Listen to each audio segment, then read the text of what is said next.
Welcome back at 7:24. A hard hit in a high school football game, whiplash from a car accident, a bomb exploding on a battlefield.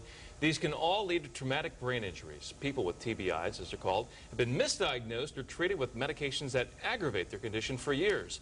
But now there's a new holistic way to treat traumatic brain injuries. Joining us this morning to talk about it is Dr. Robert Reynolds from the Connecticut Educational Services. Thanks. And your premise is that often these injuries are misdiagnosed.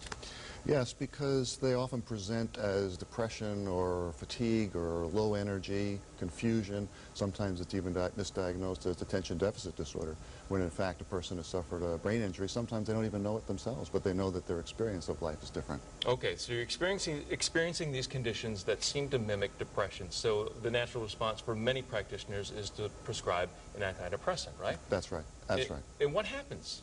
Well, sometimes it helps, but oftentimes it leaves the person even more confused. They're struggling. They're already trying to stay focused and stay present, and then the medication can sometimes make those symptoms worse. And there's some real practical fallout that can happen when this happens.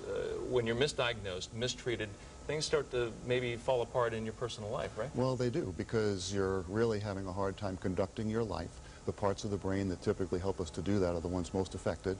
The problem-solving areas, the focus, the attentional areas, those are the areas that are almost always involved. And if those start to fail, then you're going to have a hard time conducting your life.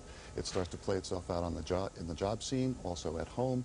And unless a person gets help, you can see their lives start to slowly unravel. Okay, so we set the medication aside. What do you prescribe? Well, when you take a look at what happens to the brain in a typical brain injury, the electrical activity that the brain produces is frequently disturbed.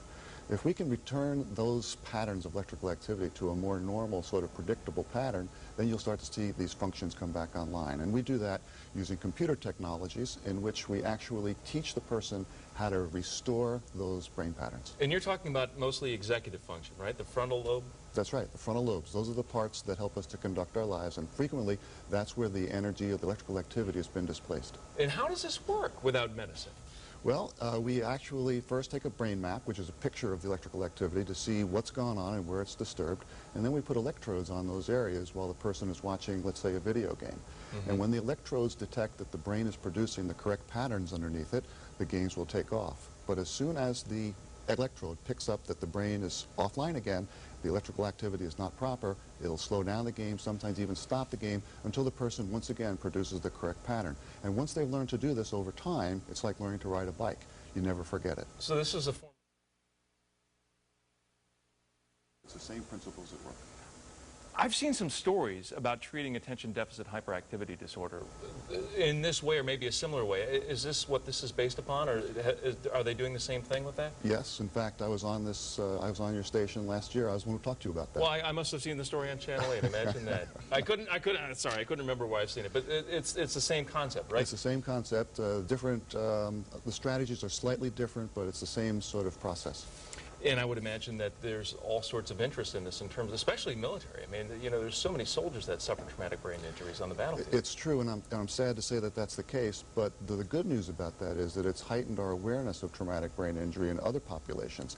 Athletes in high school and colleges, for instance, are getting a lot more attention, and I think a lot of it is because of what's come back from the battlefield. So the downside is we have more people coming back from the war who are injured in this way, but it's making us better understand the complexities involved and the kinds of treatments that might be available that never got much airtime or never got much press. Well, this is exciting news. And if you want to learn more, if you're at home right now and you want to find out more about this, you can go to our website, WTNH.com. We'll provide you with a link to much more information. In the meantime, we want to thank Dr. Robert Reynolds for being with us this morning. Thank you, Ted. It's been a pleasure.